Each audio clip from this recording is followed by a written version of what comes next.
Senator Erin McGreehan. Thank you. Minister, you're very welcome here this afternoon, and thank you to our Fine Gael colleagues for bringing forward a motion, and again a considerate and a very important private members from our colleague Senator Sarah Carney. I very much welcome this debate today, and we're speaking about how young people have suffered as a result of COVID-19, the context of socialisation, or education, employment and housing.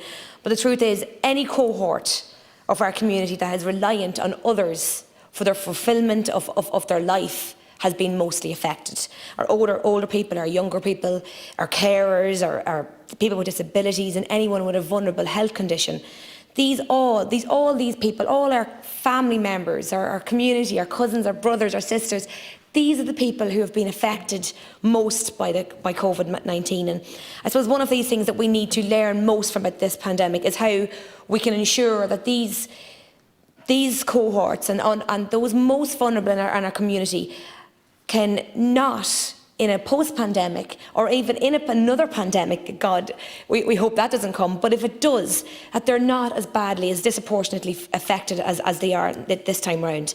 And today's debate is about children and young people, and it's up to us here. We have to find answers. How do we create a world that they deserve? How do they create a world that they deserve? And because they deserve everything, and they haven't got everything during this pandemic, and we see the same problems arising again from the pre-pandemic, and they're starting to creep back into our news. You know, homeless children, people with disabilities not getting access to care, you know, are struggling with antisocial behaviour.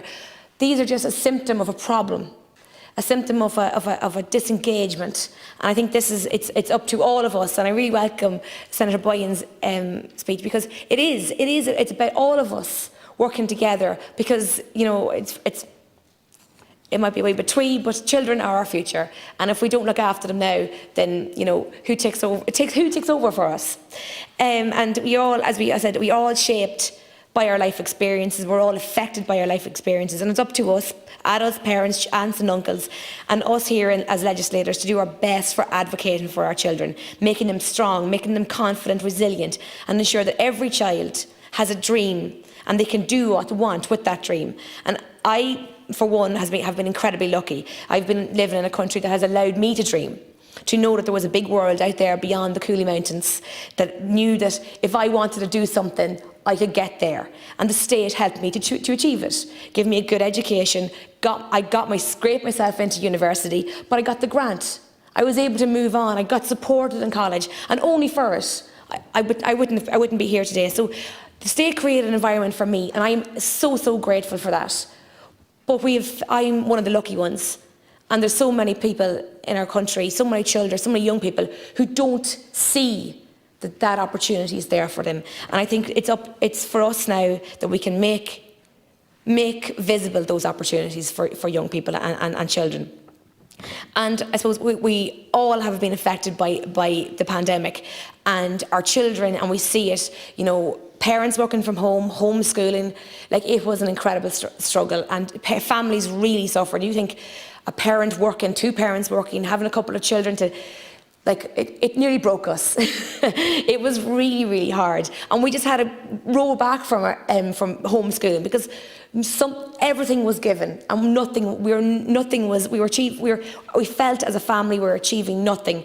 And all we could do, we stepped back from the homeschooling and give love and time.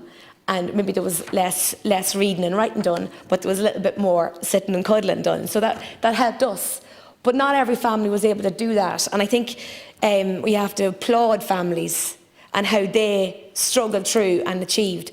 But some families didn't. So I think it's now for us to look at how we can support families to get through the next period.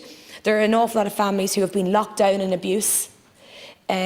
Mothers particularly, and it is usually mothers who are the ones that, and there's no offence to the fathers, but it's single mothers who, if we support that mother, Minister, and I know it's not, and a lot of this debate is cross-departmental, and we need to, you know, you're coming here to hear, we hope that you're going to report back to your cabinet colleagues, because there's an awful lot of supports that are needed, from mental health supports to creating an environment where a mother can get herself educated, to to break that cycle, to make sure that her children see their mother achieving in education and moving forward, that she has the confidence in herself, and that confidence is passed on to children. And I see it so often that is the link, that is the thing to break, to make sure that we look after the mother, look after the father, give them the opportunities, and the opportunities will be given to the families. I also want to say that there's so many activities for young people, but an awful lot of those activities cost an awful lot of money.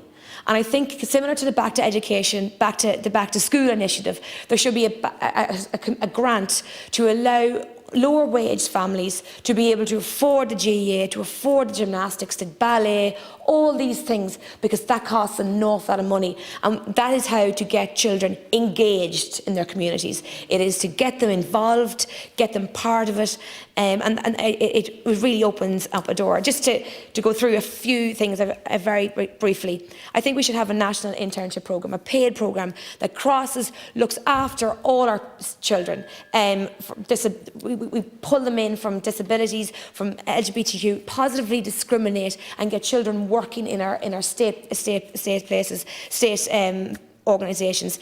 Our child developmental checks, Minister, there are a huge amount of children waiting on child development, the basic child development checks.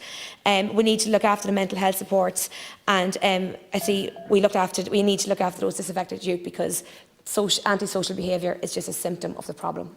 They're not the problem. Thank you.